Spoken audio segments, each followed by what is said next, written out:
Oke, selamat sore semua. Hari ini kita akan ngomongin topik tentang Allah Tritunggal dan hubungannya sama Alkitab gitu. Jadi secara singkat kenapa permasalahan ini aku angkat? Karena beberapa teolog, beberapa orang yang berdalam tentang teologi, mereka berusaha untuk menggali kedalaman Alkitab, melihat natur Alkitab itu seperti apa, dan akhirnya mereka melahirkan formulasi-formulasi dari tentang otoritas Alkitab. Gitu. Nah, ada beberapa pandangan yang coba untuk ngelihat Alkitab itu berotoritas karena bisa dibuktikan secara sejarah gitu ya. Jadi dikaitin deh itu yang namanya tulisannya Paulus, dikaitin sama dokumen dari zamannya Paulus juga gitu. Sehingga bisa dipertanggungjawabkan gitu. Ini memang terbukti relevan gitu dalam kehidupan sejarah gitu. Terus eh, dikaitin juga sama ya pokoknya banyak banyak metode penafsiran gitu ya untuk melihat Alkitab nih seperti apa cara membacanya gitu. Nah, tapi ada beberapa orang yang juga mereka melihat bahwa itu kurang tepat gitu loh. Kalau misalnya kita mau nyari natur Alkitab, Alkitab di apa, pakai cara yang kayak begitu gitu. Jadi mereka ya akhirnya ada beberapa istilah yang biasanya dipakai di kekristenan untuk ngomongin tentang natur Alkitab. Salah satunya misalnya kayak ineransi, in artinya tidak, eransi artinya bersalah, jadi ineransi ketidakbersalahan Alkitab. Nah, mereka melihat istilah itu istilah yang nggak tepat sebenarnya gitu, karena berdasarkan penelitian pakai metode yang tadi aku bilang itu, sejarah, pembuktian sejarah dan lain sebagainya. Justru kita harus ngelihat lagi nih buat mereka ya, mereka yang menentang itu, buat mereka kita harus ngelihat Alkitab nih sebenarnya ngomong apa gitu. Tuhan ngomong apa di dalam Alkitab, dan dari situ kita bisa ngerti natur Alkitab itu seperti apa gitu. Bukan buku yang pertama-tama bisa dibuktikan secara sejarah, tetapi buku yang menyatakan pesan Allah. Nah, eee, di artikel yang aku lagi tulis gitu ya, dan ya presentasi sore ini, aku usulin satu pendekatan lain gitu loh, yang ngelihat bahwa memang betul pertama Alkitab itu kita harus melihat dari eee, isinya sendiri gitu ya, apa yang dia mau sampaikan. Nah, jadi ada beberapa teolog yang aku setuju juga gitu, mereka bilang bahwa kita harus melihat, apa yang Tuhan sampaikan, melalui Alkitab. Nah, tapi, aku melihat bahwa kita harus kembali kepada doktrin Allah Tritunggal itu, gitu loh. Nah, ini yang disampaikan, gitu. Kenapa aku pakai doktrin Allah Tritunggal ini, karena Eee, menurutku iman kita bukan berdasarkan kepada otoritas Alkitab. Bukan itu pertama-tama, tetapi berdasarkan kepada Yesus Kristus, iman kepada Yesus Kristus. Dan waktu kita ngomong iman kepada Yesus Kristus, itu berarti kita ngomongin tentang Allah Tritunggal itu sendiri, Allah Bapa, Allah Anak, Allah Roh Kudus, gitu. Nah, ada beberapa orang yang mereka coba menjelaskan, natur Alkitab berdasarkan Allah Tritunggal ini, gitu ya. Allah Bapa perannya apa gitu, Allah Anak perannya apa, Allah Roh Kudus perannya apa. Nah, tapi aku melihat kalau ada satu hal yang kurang ditekankan, yaitu berita keselamatan itu sendiri. Dan itu yang seharusnya menjadi natur dari Alkitab itu sendiri gitu loh. Alkitab ini punya satu kisah keselamatan yang menjadi kisah untuk kehidupan kita. Dan karena itu ketika kita baca Alkitab, yang terpenting adalah pertama kita melihat bagaimana karya keselamatan Allah itu dinyatakan, bagaimana Allah Bapa itu pertama dia memberikan perjanjiannya, ya dia menciptakan dunia ini dan memberikan perjanjiannya. Lalu Allah Anak menjadi penggenapan dari perjanjiannya, sebagaimana Yesus juga berkata, "Aku menggenapi hukum Taurat dan kitab para nabi" di Matius itu. Lalu Roh Kudus itu mengingatkan kepada kita, sebagaimana Injil Yohanes bilang, dia mengingatkan kita akan kebenaran. Gitu. Yesus kan bilang, aku akan mengirimkan kepadamu Roh Kudus untuk mengingatkan kepadamu tentang segala sesuatu yang aku katakan. Apa yang Yesus katakan? Perkataan Allah Bapa itu sendiri, yang berkaitan dengan janji keselamatan itu. Dan karena itu kita hidup sekarang, kita hidup di dalam perjanjian itu. Di mana Allah Bapa, Allah Anak, dan Allah Roh Kudus itu berkarir secara nyata dalam kehidupan kita. Nah, dengan demikian aku ngelihat gitu, oh berarti yang namanya Alkitab itu pertama-tama bukan untuk dibuktikan secara historis. Aku nggak menolak itu ya, enggak gitu. Justru kita bersyukur ada orang-orang yang mereka bergerak di bidang arkeologi lah, mereka berusaha untuk cari fakta-fakta tentang Alkitab, penulisan Alkitab, komunitas yang pertama membaca Alkitab. Ini kan udah beda jauh, masanya udah jauh banget dari kita gitu. Dan itu hal yang bagus gitu ya. Kita ngelihat ternyata firman Tuhan justru menyertai penulisan Alkitab ini gitu. Nah, tapi pertama-tama bukan itu kalau menurutku. Natur Alkitab itu adalah keselamatan yang Allah firmankan, Allah genapkan, dan Allah terus jaga melalui peran Allah Tritunggal itu sendiri. Allah Bapa, Allah Anak, Allah Roh Kudus. Nah, karena itu aku mau menawarkan ini gitu loh, sebagai suatu pendekatan terhadap Alkitab, sehingga kita bisa membaca Alkitab dengan lebih baik. Gitu. Lebih baik dalam arti kita bisa kembali mendengarkan suara Allah. Nah, kalau aku akan pakai frase itu aja, mendengarkan kembali suara Allah. Nah, kalau mau ditarik implikasinya gitu ya, aku akhirnya sekarang melihat kalau yang namanya pembacaan Alkitab, entah itu saat teduh atau waktu kita dengerin khotbah bahkan, itu bukan cuma ketika kita lagi dengerin, oh ini ada kitab yang punya otoritas di dalam hidup saya, terus saya lakuin gitu. Enggak, bukan itu. Tapi justru aku sebagai orang yang percaya kepada Allah Tritunggal, Allah Bapa, Allah Anak, Allah Roh Kudus, ketika aku baca Alkitab, aku tahu aku sedang berjumpa dengan Allah itu sendiri. Dia yang kehadirannya itu nyata. Dia yang berfirman. Dia yang mau menjalin relasi. Dia yang mau intim sama umatnya. Ya kita ini. Dan karena itu, yang kedua juga yang aku bisa ambil untuk kehidupan kita sebagai umat Tuhan gitu ya. Sebagai jemaat Tuhan, kita juga bisa akhirnya melihat Alkitab, pembacaan Alkitab itu bukan pertama-tama membuktikan benar atau salah dulu gitu. Itu pasti ada ya. Bagian itu pasti ada dan itu penting. Tetapi yang juga nggak kalah penting, progresivitasnya kita gitu ketika kita baca Alkitab. Pasti pengalaman hidup kita akan bawa makna yang lebih dalam dan lebih dalam lagi gitu ya. Dan itu pekerjaan Roh Kudus dalam hati kita juga ketika kita baca Alkitab. Bagaimana Yesus pun juga terus menuntun kita di dalam pembacaan sebagaimana dia adalah pusat titik puncak dari perjanjian Allah itu dan puncak dari seluruh tulisan yang ada di dalam Alkitab. Dan dari situ kita tahu juga apa kehendak Allah buat kita gitu. Kenapa dia menyelamatkan kita, apa yang ia mau jadikan lewat kehidupan kita.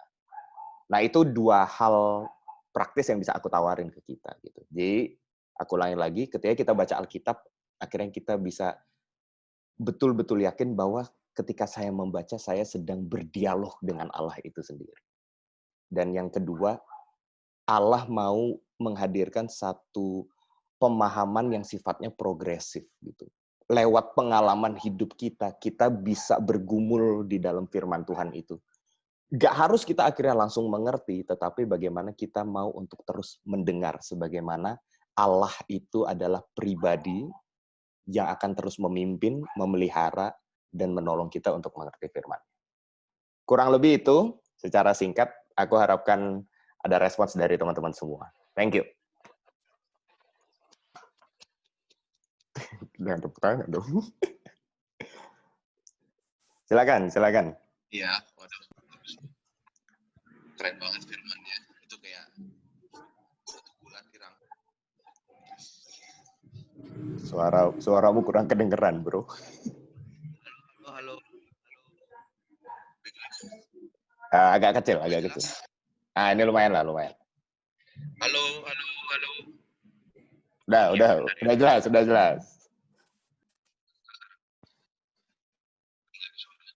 Halo, ini jelas nggak? Nah, ini jelas. Yuk. Oke, ini jelas ya.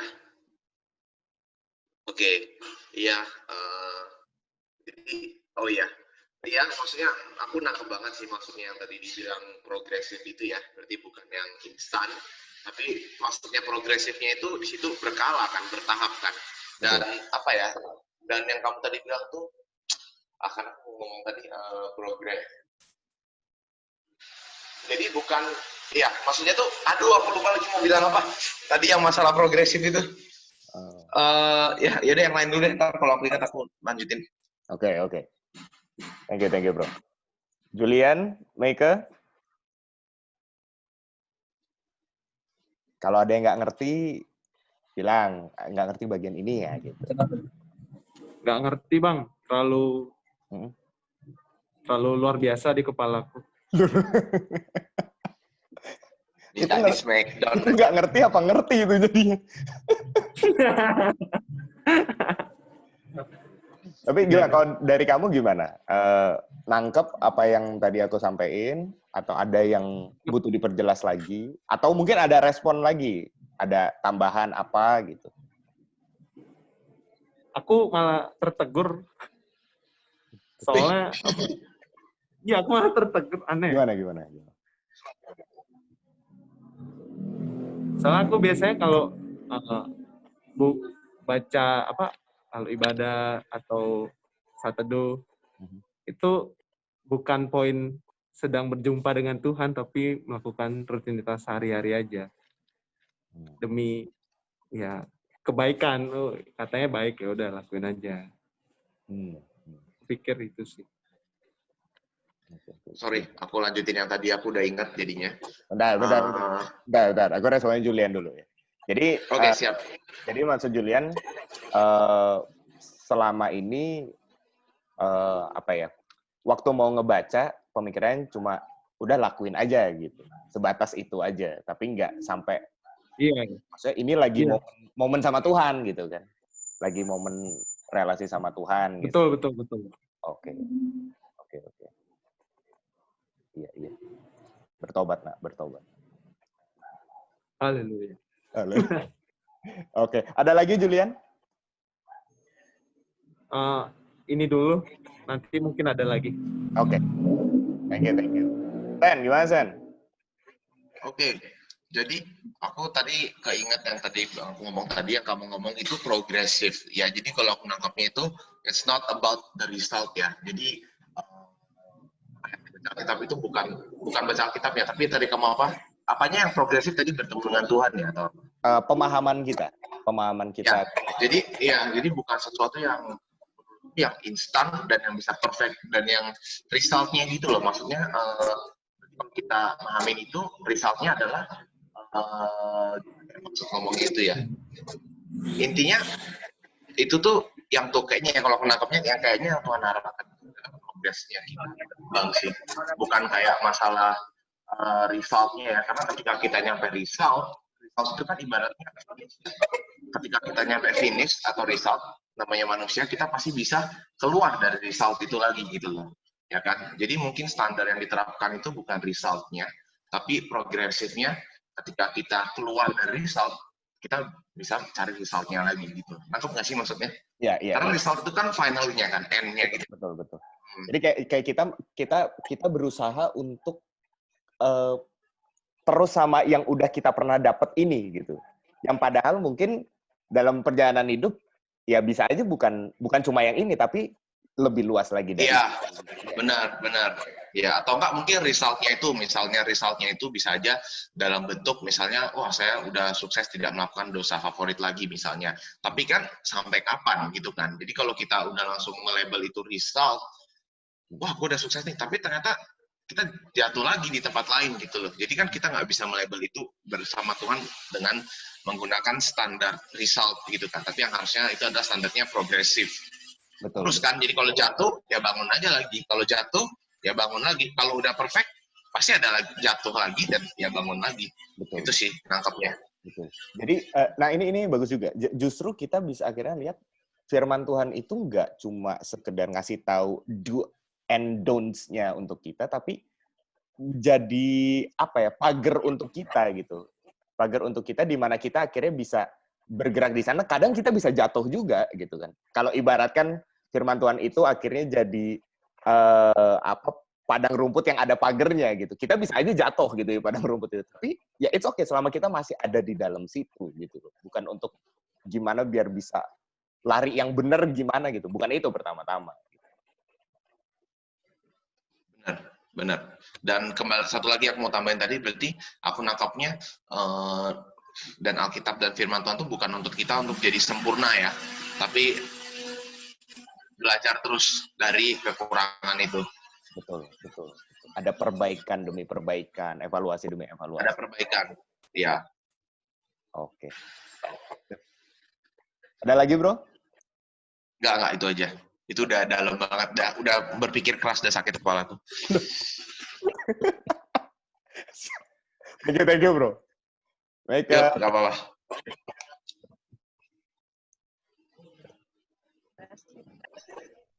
Kenapa aku? Ada respon ngerti, nggak ngerti, atau ada tambahan?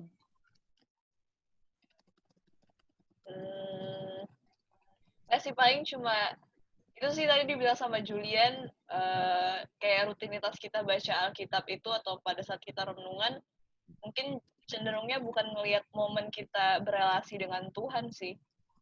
Maksudnya kayak kita lagi komunikasi, kayak lagi bercerita lah gitu kan harusnya. Tapi lebih kayak kita tuh lagi siap nerima perintah gitu loh.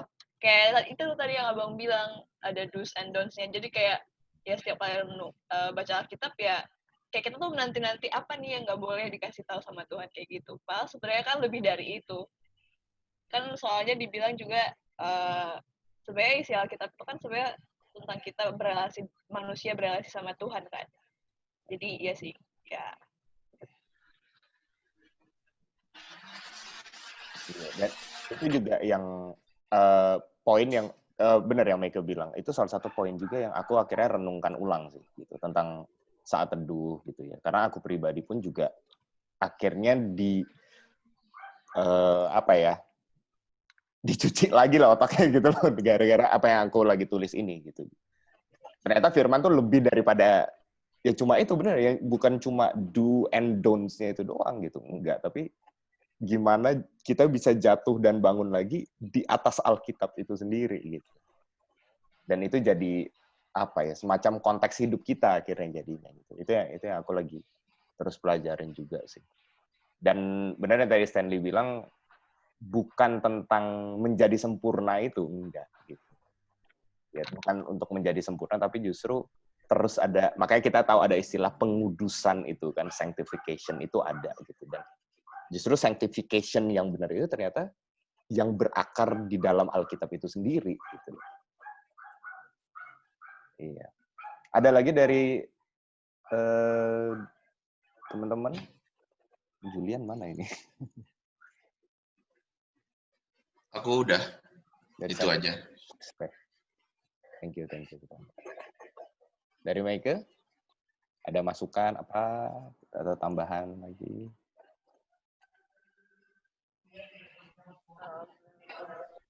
Apa ya? Oh, tadi kan ada dibahas tuh ketidakbersalahan Alkitab. Ya. Ya kan? Tadi kan Abang bilang yang kalau kita tuh ngeliat Alkitab bukan soal benar salah isinya gitu nggak sih? Yang pertama-tama, ya kan? Atau ya kan? Betul.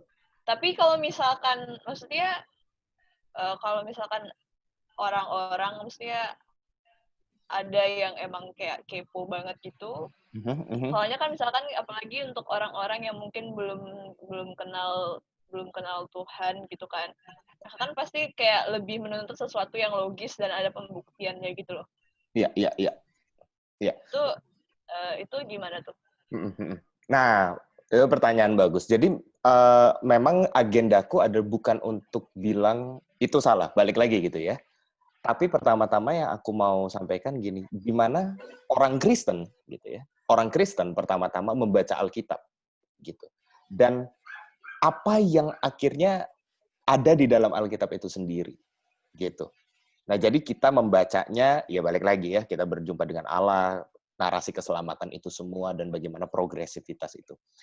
Nah, tapi gimana dengan orang-orang yang non-Kristen gitu? Mereka yang mau tahu gitu kan? Mereka yang pengen kenal Yesus itu siapa gitu misalnya. Dan bahkan kadang-kadang di kalangan Kristen sendiri juga bertanya-tanya tentang berkaitan dengan ini ya, Alkitab ini benar reliable atau enggak, inerrant atau enggak. Aku akan bilang ya boleh untuk baca kajian-kajian, buku-buku yang udah bahas tentang itu gitu, nggak masalah. Justru kita kan lihat ada mereka yang memang terpanggil untuk jadi apologet, mereka yang membuktikan itu, gitu ya, membuktikan historisitas Alkitab itu, mereka udah bekerja dengan sangat baik sebenarnya. Gitu. Tapi aku akan bilang bukan itu poin dari Alkitab pertama-tama. Gitu. Alkitab bukan untuk dibuktikan gitu.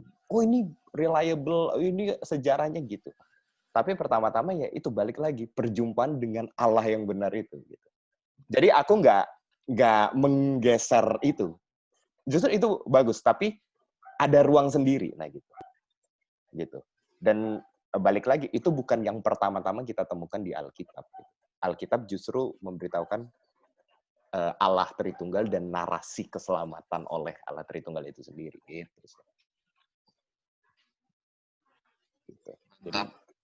Jadi boleh-boleh aja, silakan baca itu nggak apa-apa. Nonton video debatnya itu boleh. Gitu. Benar-benar. Gitu. Jul, ada masukan, ada pernyataan, ada pertanyaan lagi? Nggak ada. Aku ada pertanyaan. Apa? Siapa sebenarnya satu orang lagi yang belum masuk ke dalam ruang ini? Nanti kalau aku udah matiin recordingnya ya.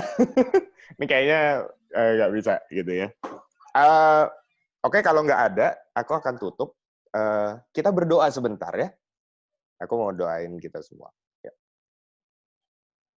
kita berdoa. Ya Bapak, di dalam pengenalan kami akan Tuhan, ada begitu banyak hal yang membuat kami bertanya.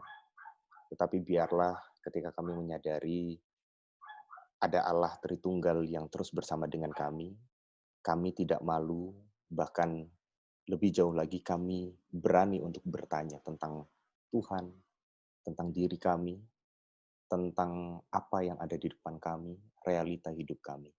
Karena kami tahu tangan Tuhan tidak pernah letih, tidak pernah lelah untuk merangkul kami, untuk melindungi kami, dan untuk membentuk kami setiap hari. Tolong kami ketika kami membaca firman-Mu, kami boleh kembali mengenal Engkau, sebab Engkau yang nyata hadir ketika kami membaca firman-Mu. Biarlah kami boleh kembali mendengar Tuhan bicara setiap harinya, dan biarlah pengalaman hidup kami boleh kembali membawa kami melihat bahwa Allah terus bekerja dan mau terus bekerja bagi kami. Kami akan lanjutkan aktivitas kami, Tuhan yang berkati kami semua. Demi nama Yesus, kami mengucap syukur untuk sore hari ini. Amin. Yuk, Bang,